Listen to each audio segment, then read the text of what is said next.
Hey everybody, I apologize if you hear the neighbors upstairs. They're moving out, as I will shortly be as well, or will be shortly. I just wanted to talk a little bit about the clown world that we're living in right now. I know everyone is fed up. Everyone's frustrated with seeing the riots. Everyone's probably frustrated with seeing Twitter today, because it's Tuesday. Remember, there are elections happening, and they're blocking conservatives that are running for office today, sending messages out saying, don't forget to go and vote. So if you're not aware of that, check that out. But I just wanted to highlight a few things because everything seems to be the mirror opposite of how it's supposed to go. You have the right now, doing its best to maintain law and order in the country, and then you have the left doing its best to send us further and further, plunging society towards a purge. You had Tim Pool earlier today saying, or maybe it was yesterday, saying, he welcomes it now. He thinks the purge is the best idea because it's going to be the thing that helps clear the consciousness of America, and we're going to be able to do away with anything that we want to do away with, like Murray Hill. So it's catastrophic, is what I'm trying to say. It's catastrophe that we are looking over the edge of, and it kind of scares me because they're silencing any reporting on COVID in January and in February, and you had Pelosi saying to people, go out to Chinese New Year, it's going to be safe. You had Nadler saying you should go out into the city, you should enjoy yourself. You had Cuomo and you had de Blasio both saying you ought to go out into New York City, you ought to enjoy yourselves in the park and go to Manhattan and don't worry yourself over a virus. You had Fauci saying the virus is not going to be a big deal on MSNBC. Then you had Trump close the border. When everyone said, oh, no, just shut down the economy. Don't close the border, but shut down the economy. He did the opposite. He said, we'll keep the economy open. Let's shut down the border. Saved 1 million or 2 million lives, because they're predicting millions of lives lost. But he stopped that. But instead, the media will tell us that it's Trump's fault that any lives were lost at all. The 100,000 or so lives, 60,000 of which are assumed really to be flu or pneumonia, because that's expected every year. And we stopped counting flu and pneumonia during this pandemic. So the 40,000 extra, where did they come from? Well, I just published a video kind of explaining where they came from. We're not taking hydroxychloroquine and we're sending the COVID-19 positive patients into old folks' homes. How does that make any sense? This is what the left is doing. And for 100 days, we locked down the economy. For nearly 100 days, everything was shut down. People were told, if you open your businesses, we'll not only restrict your right to operate by fining you and citing you, having your business shut down legally, taking away in some cases your license to even run a business, like the barber in Owasso, Michigan. It's not just the tens of millions of jobs lost. It's not just the thousands and thousands and thousands of people who committed suicide. I heard one article, a police officer was quoted as saying he had usually had to respond to 1 or 2 suicides a day, and it was 5 a day during the shutdown. Think about that for a minute. So when those statistics come out at the end of the year, we're going to be jaw-dropped as far as how many people committed suicide during this time. How many drug addictions were started because of this. How many domestic assaults happened and divorces happened. Foreclosures happened. All those things that follow when someone loses everything they have in an instant for no reason. Like a business owner who had to shutter their business and then eventually shut it down. People that applied for the loans, who got them, who paid employees to stay off the payroll, and now, or to stay on the payroll instead of letting them go, and now those people still aren't going to come back to work because they're not allowed to open in some states. So you see that and you think, okay, the left, you saw Justin Trudeau earlier today, he was talking about the population control measures that were failing, right? The COVID was a population control measure and it failed. And I know that that's kind of a slip of the tongue, Freudian slip that he had made, but he says the COVID control was the population control measure of keeping people inside, shutting down the economy, locking everything down. Those people get sick when that happens, by the way.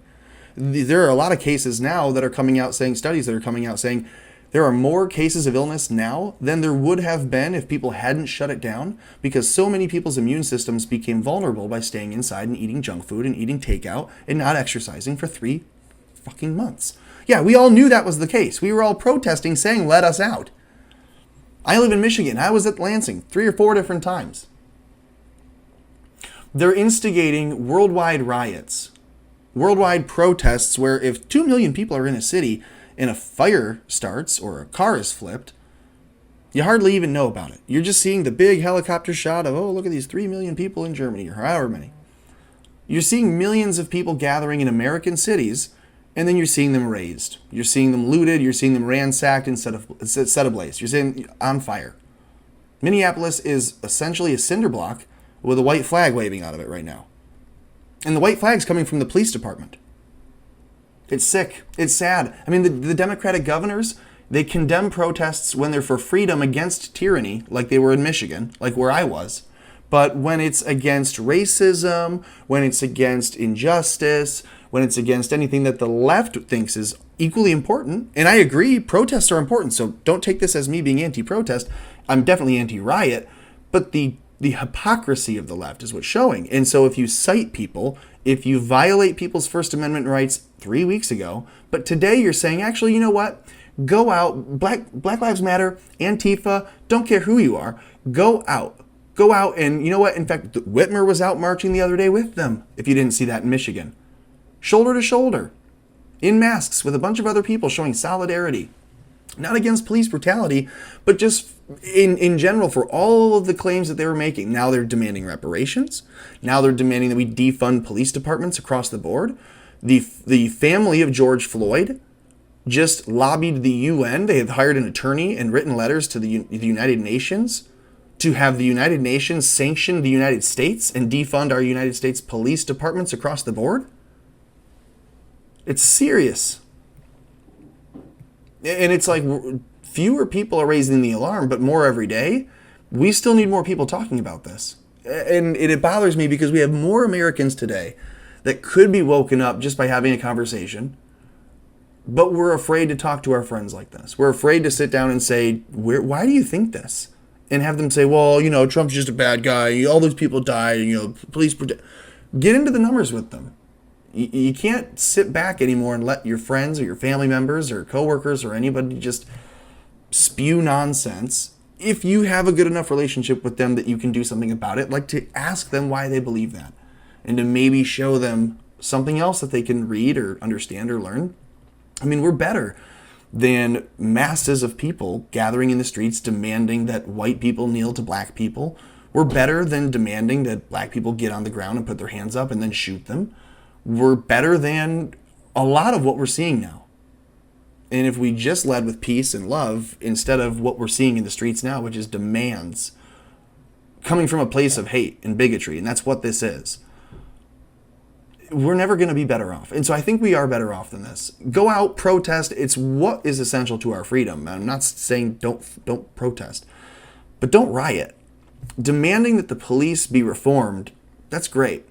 Don't demand that we defund the police. We ought to be demanding to defend law enforcement and defend the law, not defund law enforcement. What we're going to end up having is a woke police force, a social justice police force, out enforcing social justice, not actual justice. Imagine, broken and impoverished communities, as well as communities that are primarily people of color, never being able to get a cop to come if someone shoots them, if someone robs them. And imagine living in the neighborhood knowing that the police will never come, that there are no police. What do? That's what we're going to see. We're going to see Murray Hill all over again, all across the board. That is what the Democrats want. We're over here talking about how, the Democrats want us to get martial law going. No, martial law would save the day, but that's the end-all be-all for what they're trying to instill, which is national chaos, a purge that doesn't end in 24 hours.